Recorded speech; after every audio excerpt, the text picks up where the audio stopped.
সূক্ষ্ম সূক্ষ্ম কয়েকটা ষড়যন্ত্র আমার প্রায় 34টা ধরা পড়েছে আমার এই ছোট মেধায়। এই যে আব্দুল কুদ্দুস ভাই একটা বইও নিয়ে এসেছেন, ধরিয়ে দিয়েছে। এটা যদি শুধু সিলেবাসে থাকতো কসম আল্লাহর কিছু বলতাম না। আপনাদের সিরাজগঞ্জের সন্তান মাওলানা সাহেব, আমি যতদিন ওনার সাথে গেছি সেই ছোটবেলা থেকে উনি কোরআনের পক্ষে কাজ করেন। এতগুলো মামলা তার মাথার উপরে, প্রত্যেক সপ্তাহে 4 দিন 5 দিন তার কোর্টে হাজিরা দেওয়া লাগছে। এই মুরব্বী মানুষটা একজন আলেম, তার পায়ের সাথে বেড়ি লাগানো, তার ডান্ডা বেড়ি, হাতের পেছনে হ্যান্ডকাপ লাগানো, মাজায় দড়ি দিয়ে, মুখের উপরে বুলেট প্রুফ যে হেলমেট দিয়ে বুকের উপরে বুলেট প্রুফ জ্যাকেট লাগিয়ে নিয়ে যাওয়া হচ্ছে। মনে হচ্ছে কি করে এসেছে, অথচ বাংলাদেশে 20 জন মানুষ পরিচিত হলে উনি একজন। আপনি যা করছেন, আপনি ওনার পায়ের ধোলার দাম দিতে পারবেন? ও লোকটার মর্যাদাও জানেন না, নিজের দেশের লোক ভিক্ষা পায় না, তাই আপনার এই জেলা থেকে একটু পার হয়ে কুষ্টিয়ায় যাক, এমনিতেই 1 লাখ মানুষ দেখার জন্য আসবে। মাঝে মাঝে আমারে বলতো, হামজা আমি আর পারি না, আমার এত বয়স হয়ে গেছে, আমি মুরব্বী মানুষ, আমার নাকি বেড়ি দিয়ে নিয়ে যায়। তাও এমনিতে বেড়ি দিলে তো হয়তো ডান্ডা বেড়ি দিয়ে পেছনে হাতের সাথে ওইটা বাঁধলে হাত এমনি কেটে যায়। মাজায় দড়ি দেওয়া দেখেছি গরু ছাগলের গলায়, আর কোর্টে যেয়ে দেখলাম আলেমদের মাজায় দড়ি দিয়ে অনেকে টানতেছে। এত কিছুর পরেও লোকটাকে গোপনে কথা বলে না কেন? 3 বছর পরে আমার মনে হচ্ছে এখনো আরো ওপেন। এখানে কোরআনের কাছে যারা আসে, কোরআন যেহেতু স্পষ্ট, কেউ আর গোপন থাকতে চায় না। কোরআনের সাথে আছি, কোরআনের কথা বলে যারা গোপনে আছে এরা টাটকা নির্ভেজাল মুনাফিক। নতুন নতুন সাবজেক্ট 2-3 মিনিট 5 মিনিট করে ছাড়ে, আর কথা পায় না। এত বড় বড় আলেম, নামের আগে ডক্টরেট ডিগ্রি নিয়ে বসে আছে। উনি আমার আলোচনা কাট করে, মিজানুর রহমানের আলোচনা কাট করে, সাইদি সাহেবের আলোচনা কাট করে 2-3 মিনিট জাতির কাছে শোনাচ্ছে ওনারা এই ভুল করেছে। এত বড় বড় ভুল তোমার চোখে ধরা পড়ে না? আমি যেটা হাদিসের ব্যাখ্যা করেছি, হ্যাঁ তোমার মতের সাথে না মিলতে পারে, কিন্তু আমি তো একটা মত শ্রদ্ধা করি, ওই মতটা বললে তোমার অসুবিধা কি? আর যেটা কোনো মতের সাথেই নেই, সেই মতের ব্যাপারে কোনো কথা নেই, 5-8টা গোলাম হয়ে বসে আছে, আমার নামের আগে ডক্টর লিখা।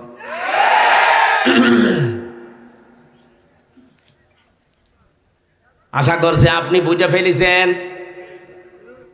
কাজ নেই কাম নেই, বসে বসে করবা কি? ডক্টরের ডিগ্রিটা তো দেখানো লাগবে। এই কাটসাট করে 1.5 মিনিট 2 মিনিটের বক্তব্য তখন দেয় জাতির কাছে, উনি এই বলিস এই বলিস। এটা নতুন কিছু তথ্য নিয়ে আসো তো কোরআন থেকে। আমি তো 34টা পেয়েছি, এখন বলতে গেলে আমার গলা সাপোর্ট করলে আমি বলতাম সবগুলো। কণ্ঠ সাপোর্ট করছি না, কণ্ঠ ভেঙে যাচ্ছে, এই জন্য বলছি না। যতটুকু আমি পেরেছি, আপনার মতো অত বয়স হলে আমি আরো পারতাম। আপনি তো আমার দাদার বয়সী, আমার যদি এখন 33 বছর বয়স হয়, আপনি তো 80 বছরের বয়স। আউযু বিল্লাহি মিনাশ শাইতানির রাজিম। বিসমিল্লাহির রহমানির রহিম।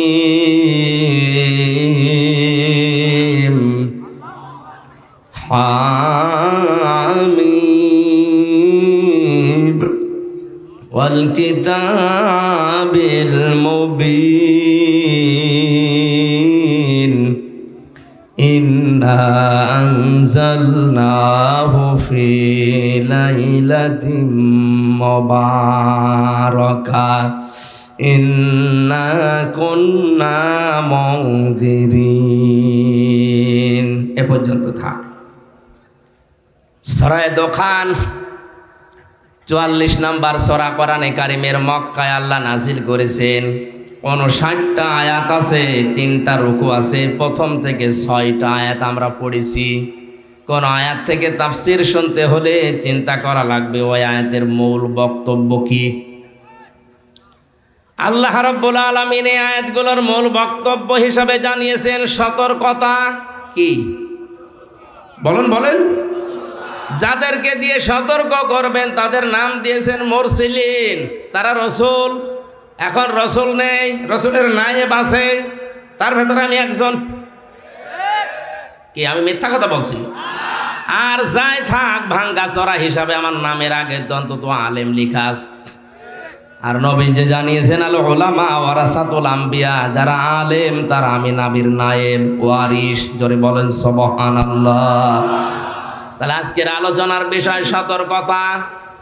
সতর্ক করার জন্য এখানে আমি বসেছি। নবী থাকলে এখানে এসে এভাবেই তিনি সতর্ক করতেন, তিনি নেই, ওই দায়িত্বটা এখন আমার কাঁধে এসেছে। সূরা দোখান, দোখান শব্দের শাব্দিক অর্থ হচ্ছে ধোঁয়া। কি বললাম? আরো জোরে বলেন। কিয়ামতের আগে একটা ধোঁয়া আল্লাহ পাঠাবেন, তামাম দুনিয়া অন্ধকার হয়ে যাবে। জাহান্নামের ভেতরে একটা জায়গা আছে যেখান থেকে ধোঁয়া উৎপন্ন হয়, গারামা বলা হয়। এখান থেকেই তাদখিন, যেটা বাংলায় আমরা বলি ধূমপান, বিড়ি। ধূম মানে ধোঁয়া, পান মানে খাওয়া, তাহলে ধোঁয়া খাওয়া। এটা অনেকেই মাকরু বলে উড়িয়ে দিতে পারে না, এটা যে হারাম। ويحل لهم الطيبات ويحرم عليهم الخبائث। সূরা আরাফের 157 নম্বর আয়াতের মাঝের অংশে আছে, আল্লাহ বলেন আমি নিজেই শুধু শরীয়ত প্রণয়ন করিনি, আমার নবীকে আমি আল্লাহ শারিক বানিয়েছি, তিনিও শরীয়ত প্রণেতা। তিনি সমস্ত পবিত্র জিনিসকে হালাল করেছেন তোমাদের জন্যে, আর যত অপবিত্র, নাপাক, অখাদ্য, কুখাদ্য এগুলো হারাম করেছেন। কে বলছেন? তাহলে আয়াত দ্বারা প্রমাণ হয় নবীজি শারিক, শরীয়ত প্রণেতা। তিনি হ্যাঁ বললে হালাল, না বললে হারাম। এ কথা মানেন তো? বলেন বলেন। ধোঁয়া যারা খাচ্ছেন, বাস্তবে কিছু জিনিস তো ক্ষতি আছে। হ্যাঁ, এখানে আর একটা মাসলা দরকার। আলেম যারা আছেন বলছি, আন্দাজে কিছু দেখলেই একবারে হারাম বলবেন না। হারাম হওয়ার জন্য কমপক্ষে 3টা শর্ত লাগবে। কয়টা? 3টা শর্ত না পেলে আন্দাজে যা তা হারাম বলা না। আপনি হারাম বলে যদি পুষিয়ে দিতে না পারেন, সেটা আপনি নিজে হারাম হয়ে যাবেন। এই যে অনেককে কাফের বলে ফতোয়া দেওয়া হয়, যদি লোকটা কাফের প্রমাণ করা না যায়, নিজে কিন্তু কাফের হয়ে মরার সম্ভাবনা বেশি।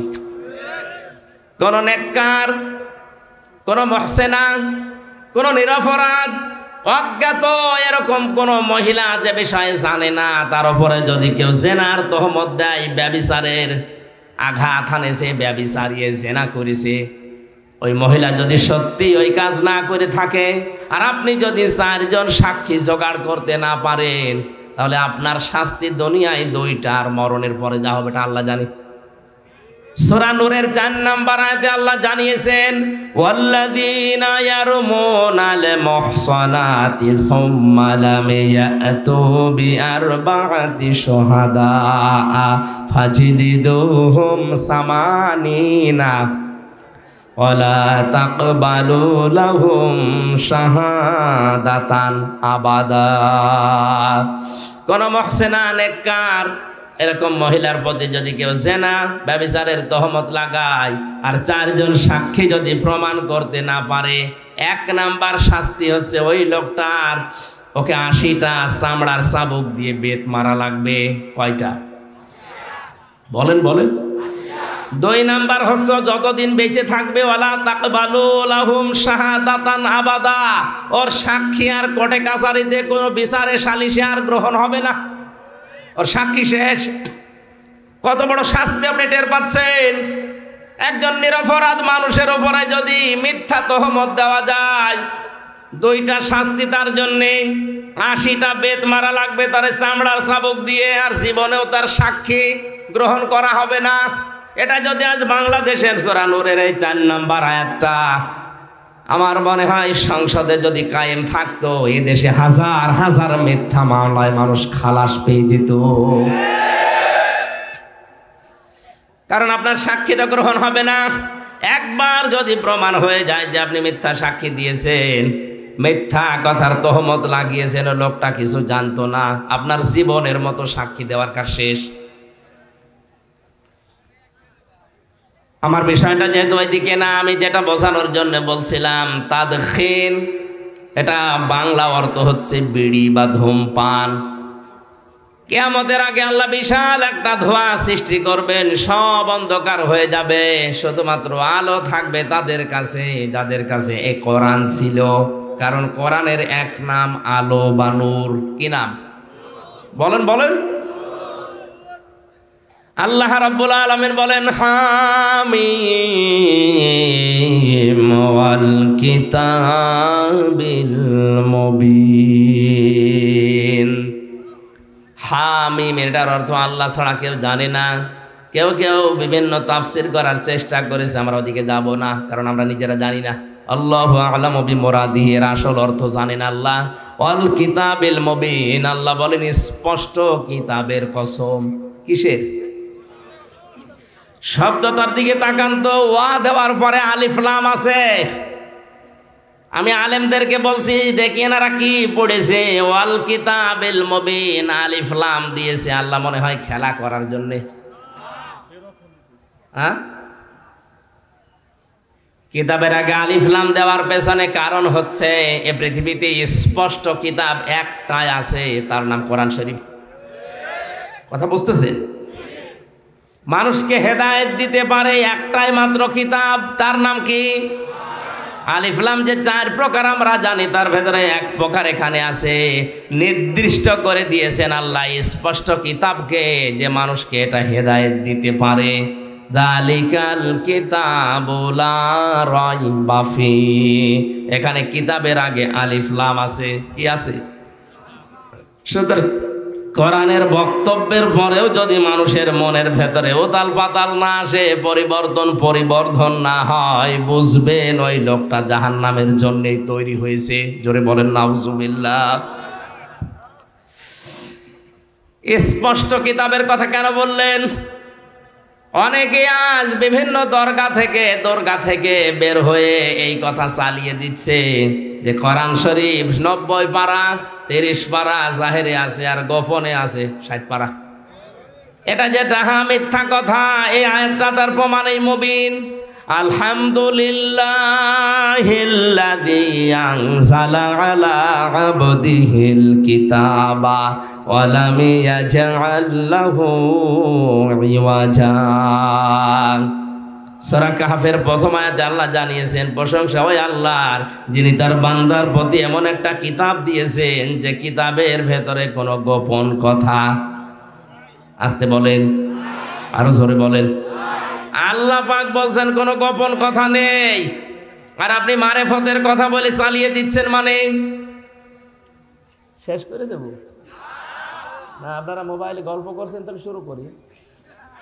যদি জরুরি হয়, মানে কোনো কাজ থাকলে শেষ করে দিই।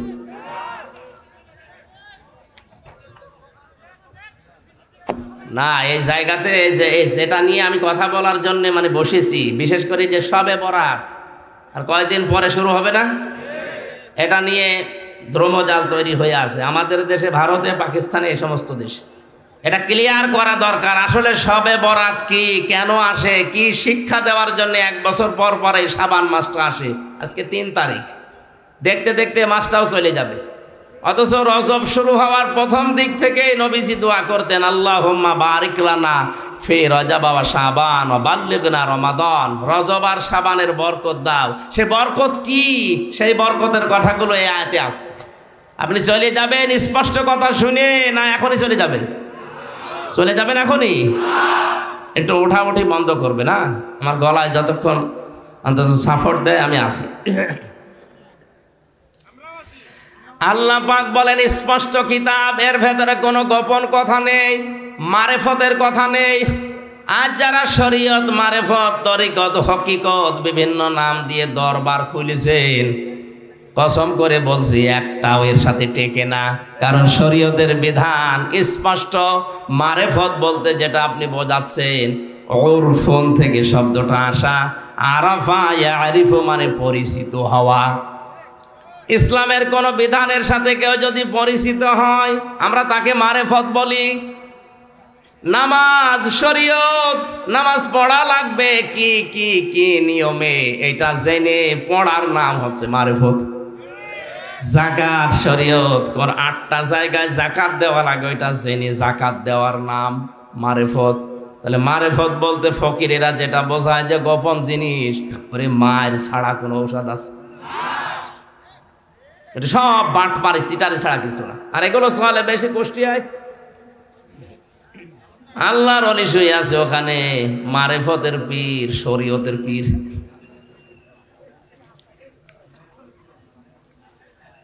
কোরআনে কোনো গোপন কথা নেই, কোরআনে যা আছে সব স্পষ্ট কথা। এই কারণেই কোরআনের কাছে যারা আসে ওরা আর গোপনেও থাকতে চায় না, ওরা ওপেন হতে চায়। কিছু কিছু মানুষ এই দিনকালের অবস্থা দেখে বলে, হুজুর দিনকাল ভালো না, গোপনে আসি। গোপনে আসি মানে? আরে ভাই, দিনকাল কি 1500 বছর আগে ভালো ছিল? বলেন। প্রকাশ্য মানুষকে চিরিয়ে ফেলা হয়েছে, শরীর থেকে চামড়া ছিলে লবণ দেওয়া হয়েছে। হযরতে বেলাল, তার দিকে তাকান, হযরতে খবাইব খাব্বাব, পিঠের ভেতরে চাকা চাকা গর্ত হয়ে গিয়েছিল। আপনি বলছেন দিনকাল ভালো না, গোপনে আসি। আরে শয়তান, দিনকাল তো আরো খারাপ ছিল 1500 বছর আগে। হ্যাঁ, সবার জন্য ওই রকম দিন আসে নাই। দিনকাল খারাপ তাদের জন্য যে মানুষটা 15 বছর ঘরে থাকতে পারে না, তার জন্য। আপনি আরামে খাচ্ছেন, আরামে যাচ্ছেন, আরামে সংসার করছেন, আপনার জন্য দিনকাল ভালো না। এটা বলা মুনাফিকি ছাড়া কিছু না। দিনকাল ভালো আপনি বোঝেন। কোরআনের উপরে যারা টিকে থাকে 3টা বছরে আর কিছু না পায়, অন্তত আমি এটা চোখ দিয়ে দেখে এসেছি। আল্লাহ তাখাফু ওয়ালা তাহজানু ওয়া আবশিরু বিল জান্নাতিল্লাতী কুনতুম তুআদুন। এই আয়াতটা যে কত বাস্তব, কত সত্য, এমনিতেই বিশ্বাস করতাম, নিজের চোখে দেখেছি এবং শুনেছি। আল্লাহর একজন বান্দা আমাদের আগে জেল থেকে বিদায় নিয়েছে, দুনিয়ার জীবন ছেড়েছে। কারারক্ষে আমার বলছিল, হুজুর এই লোকটার যেদিন ফাঁসি হবে, সন্ধ্যাবেলা আমার ডিউটি শুরু হয়ে গেল। ওনারে বললাম, স্যার মাত্র আর 3 ঘন্টা আছে, আপনি প্রস্তুতি নেন। উনি আমারে বলছে, কারারক্ষী ভাই এখনো 3 ঘন্টা আছে, আমি 2 ঘন্টা ঘুমিয়ে নেই। দেখলাম ঠিক ঘুমিয়ে গেল। 9টার সময় আমরা ডাক দিলাম, ওঠার পরে গোসল করে ওযু করে নামাজ 2 রাকাত পড়ে আমারে বলছে, চলেন। সুন্দর জামা কাপড় পরে মনে হচ্ছে লোকটা শ্বশুর বাড়ি যাওয়ার জন্য ব্যস্ত হয়ে গেছে। কারারক্ষী তোরাবালি চোখের পানি ফেলে দিয়ে বলছিল, হুজুর আমার তো আশ্চর্য লাগে, যার 3 ঘন্টা পরে ফাঁসি, সে লোকটা বলছে আমি 2 ঘন্টা ঘুমিয়ে নেই। ঠিক দেখলাম ঘুমিয়ে গেল। লোকটার ঘুম আসলো কি করি আমার মাথায় ধরে না। জেলখানায় সব চাইতে বেশি সমস্যা ঘুমের। ওখানে যত আরামেই থাকেন না কেন, ঘুম আসতে চায় না। এই জন্য সব চাইতে বেশি চলে ঘুমের বড়ি। আমরা ঘুমের বড়ি খেয়ে ঘুম আসাতে পারি না, অথচ যার মাথার উপরে দড়ি ঝুলে আছে মাত্র 3টা ঘন্টা, সে লোকটা বলছে যে আমি 2 ঘন্টা ঘুমাই, তুমি 1 ঘন্টা আগে ডেকে দিও। এটা কি এমনি এমনি বলা যায় মনে করছেন? অত সহজ বিষয় না। শুনে যত আনন্দ লাগছে, এটা অত সহজ না। খালি ধৈর্যের নাম শুনেছি জীবনে, ধৈর্য যে কি, কেমন করে ধৈর্য ধরা লাগে, প্র্যাকটিক্যাল লাইফ আমি নিজে ধরে দেখিয়ে এসেছি। এত কঠিন জিনিস, কোরআনের সবচাইতে বেশি ব্যবহার করা শব্দের ভেতরে সবর, ধৈর্য অন্যতম। এটা আল্লাহ এমনি বলে নাই, ওরকম জায়গায় পড়েননি, এজন্য আপনি টের পাচ্ছেন না। যে লোকটা বলছে আমি 2 ঘন্টা ঘুমিয়ে নেই, ওই লোকটার ছেলে গুম হয়ে আছে, তাও সাধারণ ছেলে না, ছেলে ব্যারিস্টার। বাংলাদেশ না, বিশ্বের ভেতরে যদি 10টা ম্যাগনেট থাকে, সে একটা লক্ষ লক্ষ মানুষের কর্মসংস্থান তৈরি করে দিয়েছে। এত বড় পর্যায়ে যে লোকটা আছে, তার মাত্র 3টা ঘন্টা জীবনে বাকি আছে। ও 2 ঘন্টা ঘুমিয়েছে এমনি না। এই আয়াতটা বলছে আল্লাহ তাখাফু ওয়ালা তাহজানু। সত্যি যদি কোনো মানুষ ইমানের উপরে আল্লাহকে রব বলে টিকে থাকতে পারে, ফেরেশতা নাজিল হয়ে তাকে বলে ভয় পেও না, চিন্তা করো না। মুফাসসির লিখেছেন কিসের ভয় কিসের চিন্তা? ফেরেশতা তার কানের কাছে এসে বলে আল্লাহর বান্দা, তোমার হয়তো চিন্তা হতে পারে যে আমার ছেলেটা গুম হয়ে আছে, কি হবে তার? আমার স্ত্রী বিধবা হয়ে যাবে, কি হবে তার? আমার মেয়েটা ডাক্তার, কি হবে তার? আমার এত বড় বিশাল সম্পদ, এত বড় নাম ডাক, কি হবে এগুলো? ফেরেশতা কানের কাছে মুখ নিয়ে যেন বলতে থাকে চিন্তা নেই, ভয় নেই, ওগুলো আল্লাহ নিজে পাহারা দেবে। এই কারণে তার ঘুম এসেছে। আপনি ওই পর্যায়ে পৌঁছান তো দেখি।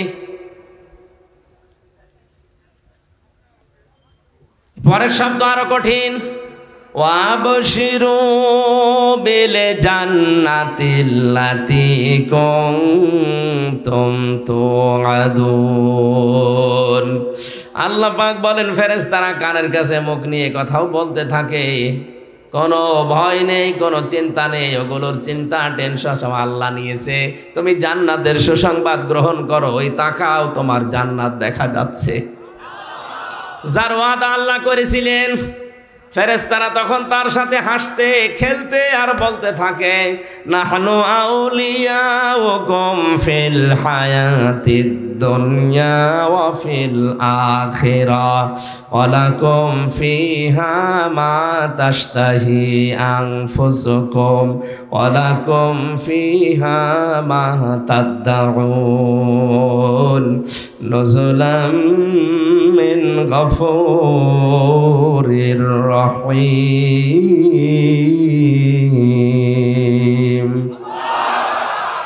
আমরা দুনিয়ায় তোমাদের বন্ধু ছিলাম, নয়তো তোমরা টিকে থাকতে পারতে না। এখনো তোমাদের বন্ধু আছি, জান্নাতে পৌঁছিয়ে দেওয়ার আগ পর্যন্ত তোমাদের পেছন থেকে আমরা যাব না। এমন জান্নাতে পৌঁছিয়ে দেব যেখানে চাওয়ার আগে জিনিস পাওয়া যায়। বাড়ি যেয়ে বলবেন সুবহানাল্লাহ। আমার কথা ছিল কি, যেই মানুষগুলো কোরআনের কাছে আসে, এটা যেহেতু ওপেন কিতাব, গোপন না, এই জন্য এর কাছে যারা আসবে বুঝে শুনে, তারা আর গোপন থাকতে চায় না। দুনিয়া একদিকে চলে গেলেও তারা ওপেন হতে চায়। হযরত ওমর যেদিন কোরআনের কাছে এসেছিলেন, ডাক দিয়ে বললেন হে নবী, কোরআন সত্য না মিথ্যা?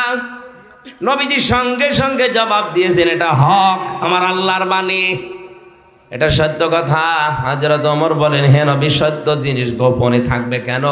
আপনি আমারে অনুমতি দেন, আমি এই সত্য কোরআনের পক্ষে একটা মিছিল করে আসি। তিনি মিছিল নিয়ে কাবার চত্বরের দিকে গেলেন। লিল্লাহে তাকবীর, লিল্লাহে তাকবীর, লিল্লাহে তাকবীর। ঘরের জালানা দরজা খুলে কাফেরেরা দেখে মিছিলের সামনে হযরত ওমর। তাড়াতাড়ি জালানা দরজা বন্ধ করে বলছে দরকার নেই, ওর সামনে গেলে মাথা থাকবে না। আজও যারা ইসলাম নিয়ে বান্দরামি করছে, আমি নাম নিলাম না, এই ষড়যন্ত্রকারীদের মুখোশ কিন্তু উন্মোচন অলরেডি হয়ে গেছে। আপনারা থামেন, সুযোগ দিচ্ছে যা বাংলার জনগণ সুযোগ দিচ্ছে, থামেন। এভাবে যদি করতে থাকেন, 64 জেলা থেকে এক একজন ওমর যদি বের হয়, অর্থ পাবেন না।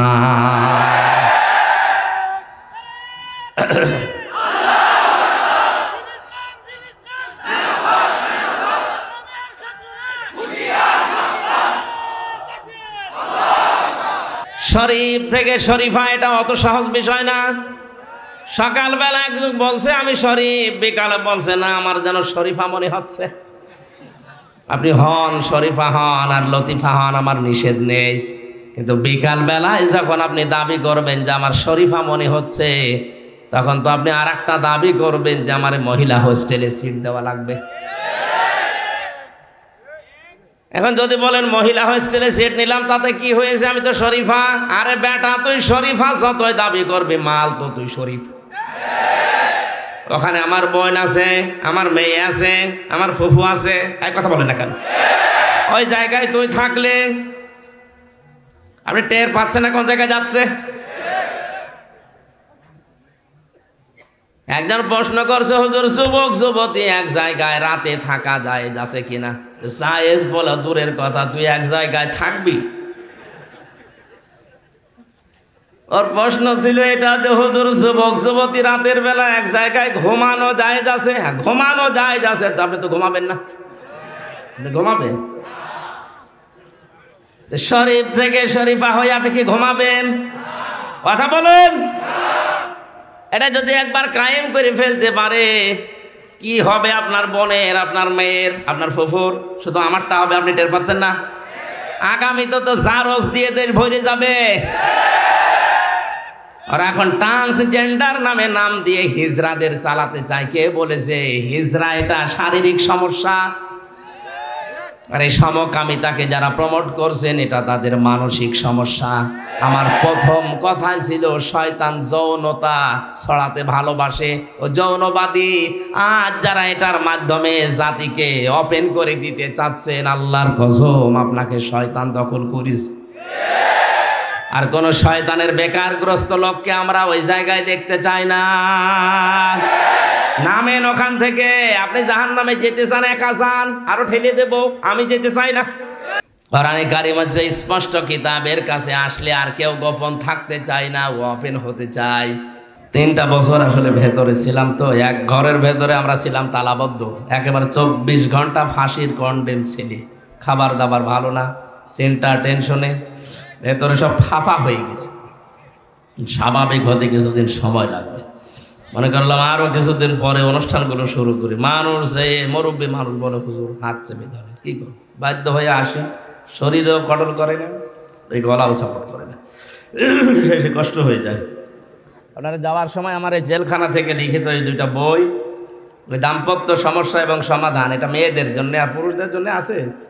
2টা আছে, স্টেজে পাওয়া যায়, মাত্র কয়টা 200টা পিস আছে। যাওয়ার সময় নিয়ে ওনাদের উপহার দিয়ে, কাজে লাগবে। পরকীয়া প্রেমে যারা লিপ্ত আছে, বইটা পড়লে আমার বিশ্বাস তারা ফিরবে, যদি মানুষ হয়। আর যদি ওই ওই সংসদে গান গাইছে ওর মতো হয়, তা 4-5টা পাল্টিয়ে ওর এখন হচ্ছে। সে তসলিমা নাসরিনও বলেছে এ দেশে কোনো পুরুষ মানুষই নেই, যে করবো কি? পুরুষ মানুষ নেই, এগুলো কি? চাচা এরশাদ 80 বছর বয়স স্ট্যাটাস দিত যে এখনো আমার যৌবন অটুট। ও মহিলা কি চাচা এরশাদকে দেখেনি? এইরকম লোক দরকার ছিল। ঢন্ডায় যারা আছেন, পরকীয়া প্রেমে লিপ্ত যারা, আসক্ত যারা, এটা একটা ক্যান্সারের মতো। যারা ব্লু ফিল্ম দেখে, উলঙ্গ নাচ দেখে, এটা একটা ক্যান্সার। মানসিক ক্যান্সার থেকে মুক্ত হওয়ার জন্য, পরকীয়া আসক্ত থেকে ফিরে আসার জন্য বইটা খুব দামি। যাওয়ার সময় নিয়ে স্ত্রীকে উপহার দেবেন, আর মেয়েরা যদি নিতে পারেন স্বামীকে বলবেন এটা তোমাদের জন্য, পড়ো, কাজে লাগবে। ইন্না আনজালনাহু কুরআনান ইন্না আনজালনাহু ফি লাইলাতিন মুবারাকা ইন্না কুন্না মুনজিরিন। অবশ্যই আমি এই কোরআনকে বরকতময় রাত্রিতে নাজিল করেছি। অবশ্যই আমি আল্লাহ সতর্ককারী। এখানে সতর্ককারী কে? আল্লাহ যেটার দ্বারা সতর্ক করেছেন তার নাম কি? কোরআন। বলেন তার নাম কি? এই কোরআনের ভেতরে ফিহা ইফরাকু কুল্লু আমরিন হাকিম আমরাম মিন ইনদিনা। এই শবে বরাত নামে যে রাতটা আমাদের দেশে আমরা পালন করে থাকি, এই গুরুত্বপূর্ণ রজনীর দিকে ইঙ্গিত দিয়েছে তাফসীর কারকরা। এই গুরুত্বপূর্ণ রজনীতে 5টা জিনিস আমার আল্লাহ নির্ধারিত করেন বিশেষভাবে।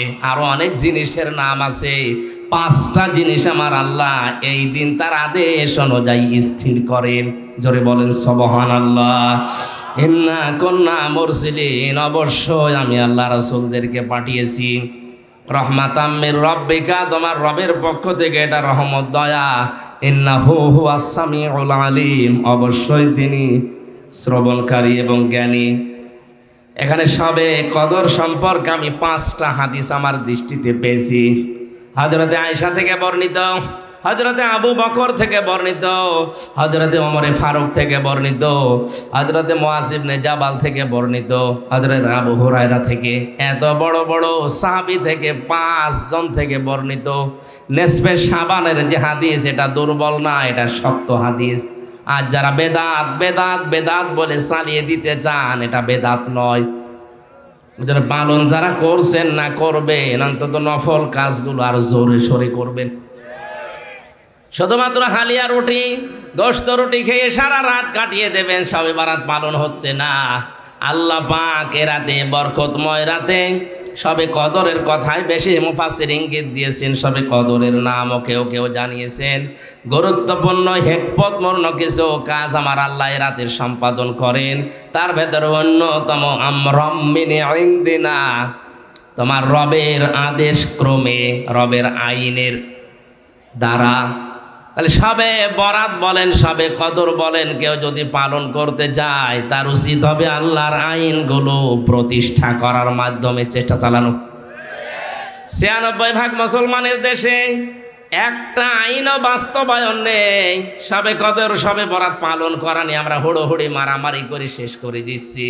অথচ আসল যদি আমরা বুঝে নিতাম, নামাজ পড়া ফরজ পড়ি, যাকাত দেওয়া ফরজ, অন্তত কিছু না কিছু দেই, হজ করা ফরজ করে আসি, রোজা রাখা ফরজ কয়েকদিন পরে শুরু হবে। কিন্তু আকিমুদ্দিন, দিন কায়েম করা যে নামাজের মতো ফরজ, এটাকে রাজনীতি মনে করে ছেড়ে দে। নামাজ পড়ো, মত পার্থক্য করো না, কথা কোরআন আমি পাইনি। রোজা রাখো, মত পার্থক্য করো না, এটা পাইনি। হজ করো, মত পার্থক্য করো না, পাইনি। যাকাত দাও, মত পার্থক্য করো না, আমি পাইনি। কিন্তু এইটা বেশি, আন আকিমুদ্দিন ওয়ালা তাতাফাররাকু ফি, দিন কায়েম করো, এই বিষয়ে কোনো মত পার্থক্য করো না, কোনো ফতোয়াবাজি করো না। অথচ এইটাই যত রকমের ফতোয়াবাজি বাংলাদেশে হয়। দিন কায়েমের ব্যাপারে কোনো চিন্তা ভাবনা ওর নেই, নামাজ পড়ে যাচ্ছে একেবারে 5 ওয়াক্তের জায়গায় 8 ওয়াক্ত মিলে। অথচ দিনও যে নামাজের মতো কায়েম করা ফরজ, এখানে কোনো পার্থক্য চলবে না। এইটাও বোঝেও না, বোঝাতেও চায় না, মানুষকে বুঝতেও দিতে চায় না। পৃথিবীর যত নবী আল্লাহ পাঠিয়েছেন, এখানে 4 জন বড় বড় নবীর নাম আছে। প্রত্যেকটা নবীর শরীয়তে কম বেশি রদবদল ছিল। কোন নবীর শরীয়তে এইটা ছিল, পরের নবীর শরীয়তে এটা ছিল না। কিন্তু প্রতিটি নবীর শরীয়তে এইটা ছিল, জানাকিমুদ্দিন, দিন কায়েম করো। কারণ দিন যদি কায়েম না হয়, এমন এমন বিধান আছে ইসলামের, যেটা এককভাবে মানা সম্ভব না। বাংলাদেশে যতদিন দিন কায়েম না হবে, ইসলামের এমন বিধান আছে যেটা ওয়াজ করে, নসিহত করে বন্ধ করা সম্ভব না। কিয়ামত পর্যন্ত ওয়াজ করে জেনা বন্ধ হবে, আরো জোরে সুদ বন্ধ হবে, ঘুষ বন্ধ হবে। এটা বন্ধ করা ওয়াজের দ্বারা সম্ভব না, এটা আইন করতে হয়। যেন আমরন, আমরন মানে আইন, আমরন মানে আদেশ। আমি আল্লাহ এর হাতে গুরুত্বপূর্ণ কিছু আইন, আমার আদেশগুলো আমার নিজের সিদ্ধান্তে বাস্তবায়ন করে থাকি। 5 প্রকার মানুষের নাম আছে, রাতেও আল্লাহ তাদেরকে মাফ করে না, বাকি মানুষকে তিনি মাফ করে দেন।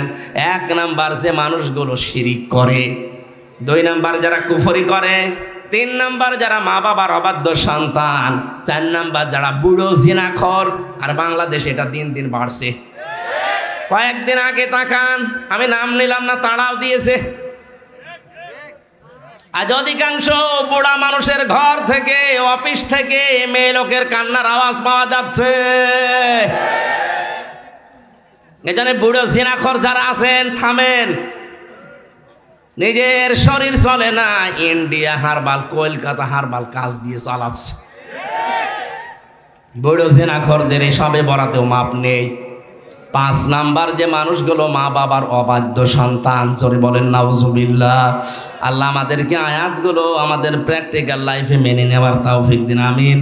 বারাকাল্লাহু লানা ওয়া লাকুম ফিল কোরআনিল আযীম। আল্লাহুম্মা আমিন। রব্বানা যালামনা আনফুসানা ওয়া ইল্লাম তাগফির লানা ওয়া তারহামনা লানাকুনান্না মিনাল খাসিরিন। রব্বুল আলামিন, সিরাজগঞ্জ জেলার বেলকুচি থানার শেরনগর এ মাহফিলের দিকে রাত 12টা বেজে যাচ্ছে। আমার শরীর এবং কণ্ঠের দিকে তাকিয়ে আমি শেষ করে দিলাম। যতটুকুই শুনেছি মেহেরবানি করে আমাদের মেনে নেওয়ার তৌফিক দাও। সওয়াব যদি দিয়েই থাকো কোটি কোটি গুণে বাড়িয়ে দাও। কিয়ামতের যিনি সুপারিশ করে জান্নাতে নিয়ে যাবে ওই নবীর রওজায় পৌঁছাও। মা বাপ যারা হারিয়ে ফেলেছে আল্লাহ মা বাপকে মাফ করে দাও। সারাটা জীবন অপরাধ করে জীবনটা নষ্ট হয়ে গেছে আল্লাহ। হাত ওঠায় কথা বলবো ভয় করে, লজ্জা করে। নামের আগে মানুষ আলেম বলে ডাকে, এই জন্যই তো ভয় লাগে বেশি। না জানি তোমার সামনে কিয়ামতে আবার ধরা খেয়ে যায় কিনা। আল্লাহ রিস্ক নিয়ে কথাগুলো ইমানের তাকিদে বলা হয়। তোমার বান্দা বান্দীদের সহজ ভাবে বোঝার তৌফিক দাও। মা বোনরা যারা এসেছে খাদিজার মতো আয়েশার মতো তাদের বানিয়ে দাও। রোগশোক থেকে আমাদেরকে বাঁচাও। আমার শরীরটা তুমি সুস্থ করে দাও। আমার কণ্ঠ তুমি আগের মতো স্বাভাবিক অবস্থায় ফিরিয়ে দাও। আমার ইলম তুমি বাড়াও। রব্বি জিদনি ইলমা। মাহফিল করার জন্য যত মানুষ শ্রম দিয়েছে, যে যুবকগুলো দেখলাম আল্লাহ যুবকদেরকে হাসান হুসাইনের মতো বানিয়ে দাও। মাওলানা আব্দুল কুদ্দুস সিদ্দিকী, হোসাইন আহমেদ মাহফুজ, সিরাজি ভাই সহ মাওলানা আলী আসগর সহ যত আলেমরা এসেছে আল্লাহ আলেমদেরকে তুমি আলেম হিসাবে কবুল করে নাও। এলাকায় মাটির নিচে যত মানুষ শুয়ে আছে আল্লাহ সবার কবর করারের ইজ্জতে মাফ করে দাও। মাহফিলের প্রধান অতিথি এমপি সাহেব সহ যত অতিথি এসেছে সবাইকে তুমি ক্ষমা করো। সম্মানিত সভাপতি মাওলানা আব্দুস সাত্তার আনসারী সাহেবকে মঞ্জুর করো। আগামীতে এই মাহফিলটা কোরআনের ইজ্জতে আরো বিশাল আকারে কবুল করে নাও। কখন মরণ আসে জানি না। সারা জীবনের দোয়া আমার আল্লাহুম্মা ইন্নী আসআলুকা শাহাদাতান ফি সাবিলিক।